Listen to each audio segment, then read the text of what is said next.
Welcome to Know Your Candidate podcast. This is an opportunity for candidates from across Tauranga City wards to tell their stories, their experiences, their reasonings in their own words. A format which gives them more than the public debates and profiles that you've seen already. An opportunity for the voter, the ratepayer, future resident to get to know who you want leading the city and, importantly, are they capable of doing so?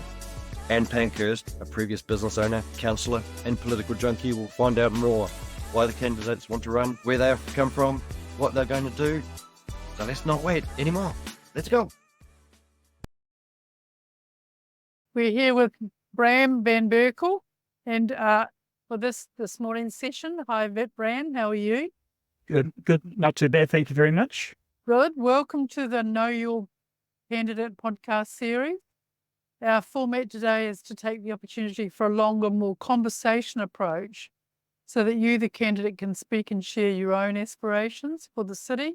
We'll take about 20 to 30 minutes answering pre-prepared questions. The most important aspect of this election is voting, and that you vote and that you encourage voting. The more, the better. Our democracy works when we all engage, actively take part, learn about our candidate, understand what is important to us for the future of the city. So remember to share this through all of your channels and to follow us on Know Your Candidate series on thepodhub.com. So Bram, who is standing in the Te Papa electorate, tell us a little bit more about yourself and who you are, the children, no children, what you've done in the past. Give us that brief bio on yourself. I'm semi-retired. I have two children, one in Christchurch, one here in Tauranga. I've got 3 grandchildren. We're supporting help raise the kids. So that's one of the reasons why we're here. I was back here in Tauranga back in 2006, working with Berkel, and also with Berkel. My background is in civil infrastructure. I've worked with councils, I've worked with government, I've worked with private companies as an advisor, as a consultant, and also as a contractor. So my background is quite diverse. I've also run my own businesses. I've built 2 vineyards, and I've also been in the army. I did that for 18 years as a weekend warrior. I really enjoyed that time. And I just feel that it's time with my experience, and I'm really looking forward to it, is to maybe give something back to the community. So that's where I'm basically set. Right. So I just wanted to pick up on something. What does semi-retired mean? When we came up here, we bought the Preston Dam where we live in the Kingsview Towns. So we actually live on site, and we're still there now. It was more to do something not to fill the space, but to keep the brain active, to keep yourself going. I'm just turned. Let's be honest. I am retired in terms of the government, but I'm not retired. I've got too much life in me yet, and I'm a lot younger than those 2 fellows over in America. So I've got a lot more to give. So but basically, I like to keep active. I like to be involved. And one of the things that I do if I want to get, once I get something, I'm involved with something, I really do get involved, and I really do jump in, feet and all. And I'm a little bit of a straight talker as well.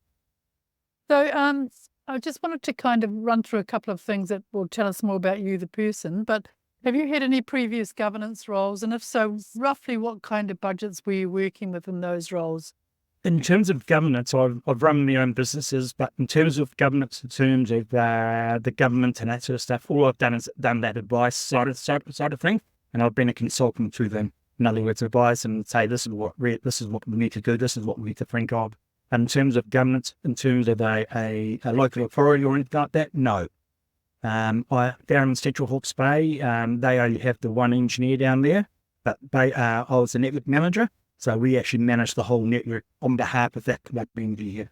So in terms of that side of things, that's where I sit. So, which brings me to the point, have you had any experience of working with or inside of Tauranga City Council? Only with. I dealt with a lot of the project managers there. Right. Right. And I've also had discussions with some of the hierarchy in there as well, in terms of what's happening next door to us and that sort of stuff. Right. So, what do you consider the main role of the mayor and the councillors to be? We're here to oversee, and I stress this: we're here to oversee that the council that we provide direction to the council to deliver what the ratepayers perceive that seems to need to be delivered. Right. So we oversee that process, and we got to manage that process. Right. It's just like running a large business, like the board of directors. We oversee that process, and we're going to make sure that we can deliver on those. So the skill set I'd like to drill down a bit more on is the ability and experience that you bring in managing complex commercial and political environments. And I've had budgets over $100 million, and I've actually had teams. I've had teams of up to 100 people, and I was working actually with the government in Australia. I was with the main roads in Australia. So I had the budgets to work with, and I also had teams to make sure that things got delivered. In terms of that side, I believe that my background in terms of running my own businesses, I built and successfully built and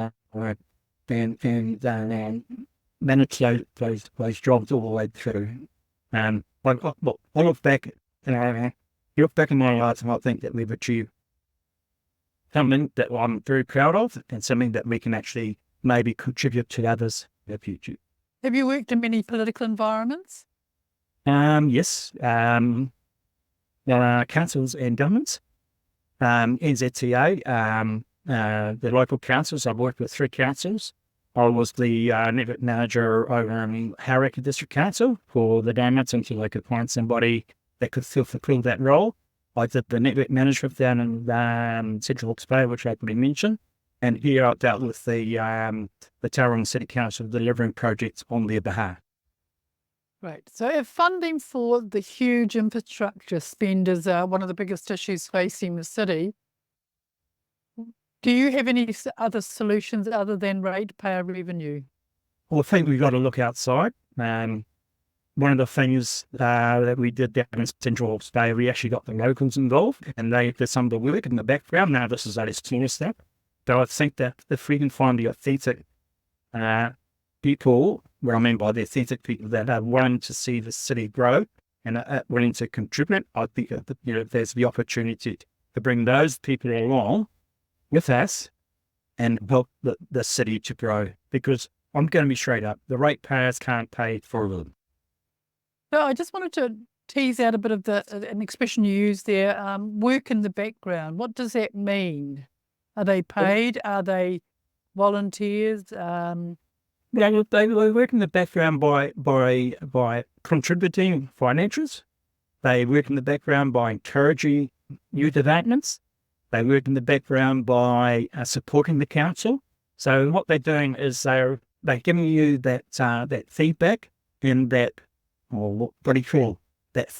feel that they are fully supportive of what we're doing, and they actually do it. So it's more of a background thing, but there's also the foreground where they actually contribute funds or actually put on activities or something like that can actually cut the those funds. Okay. So another question now, given that you govern at large, Yes. but you are the champion, the advocate for your ward, Yes. when a collective decision is made that is not necessarily going to sit very well with your ratepayers or some of your ratepayers, how would you manage that conflict?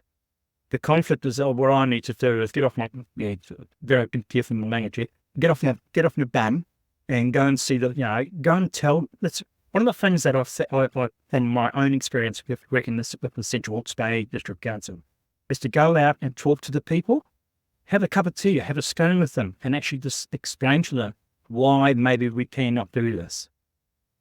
All right? we are all individuals. We're not going to be all the same. And as long as you explain the situation, we can't say yes to everything. We've got to be able to show why we can't say yes, but that's no bad. And you see that as your role? I see that as part of my role. Yes, correct. Right. So what is your reaction to the view that Tauranga is a critical part of New Zealand Inc. and its growth? So we have to think more nationally than locally because what happens here matters. Yes, correct. I can agree with that. There's also that communication that we need with government. Yes, correct. Throughout the whole process we do. Government will set certain things that we may not be happy with. But the thing is that we need to be able to liaise with them face to face, what I call face to face. In other words, have direct dialogue with them and actually go and see what we can do to either sway the difference, obtain funds, all those matters that government can actually help Tauranga grow as well. Right.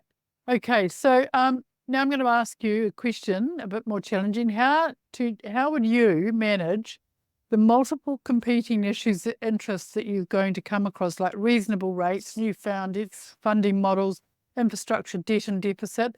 How will you choose between investing in growth versus rate relief? Sorry. Now, one of the things that we got to do is we got to do it within our economic means. In other words, we got to actually be able to repay what we're looking at. And from there, we have all these different things that, like on the long-term plan, there's all these different things that they want. Everybody wants to do. But what we have to do is say, what is the best for that? What is the most economic solution? What is the end result going to be? Are our children's children going to enjoy it? Those are all those sort of things that you have to weigh up. And also, with the feedback that you actually get from your constituents, because there'll be certain things that you need to go back to constituents to get some sort of real feel of where they're looking. Hey, as I said, we're all individuals, and then to table those in a logical and open game. Because I'd quite like to tease out the expression you used, best for Tauranga.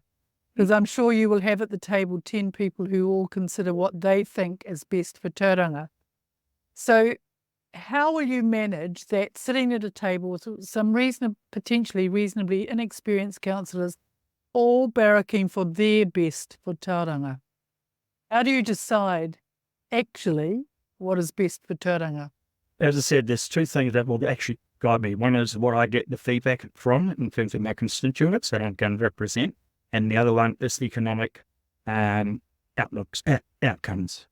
We need to actually make sure that we got to make sure that we produce or do something that is most economic and benefits the Tauranga the best, if that's the way of putting it. I understand what you're saying completely. I'm just trying to tease out what. Yeah, I'm just trying to put in different words. Because like running a business, you always going to have the want, or what I call the nice to haves, but you've got to manage those nice to haves. They will come later. We need to concentrate on the essentials. I guess somebody like me who's lived in the city for over 40 years is still waiting for some nice to haves. They haven't arrived yet. So you are going to be sitting at quite a potentially inexperienced table, potentially diverse group of people. What kind of experience can you bring to managing and working in a team like that to deliver outcomes? I believe that I've got the skills, and I've worked in large teams before and diverse teams. And I understand budgets. I understand people. Well, I believe I understand people. I treat people as they should be treated with respect. You have to listen for each other. And then from there, you can actually, with that, how do I put it? With that turn and throwing in an amicable way with that respect, I believe that you can come up with a good solution.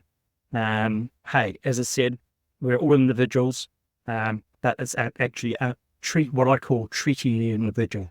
So if you're around the table and you've got a whole lot of managers around the table, you still treat each individual manager as a person. And I believe that from there you can actually make things work. Great. So,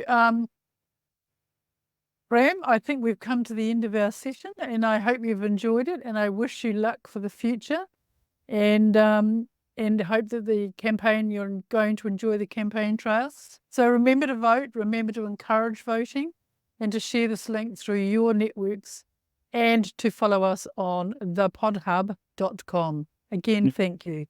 I really appreciate you spending the time with me to do this. It's been a pleasure. Have a good day.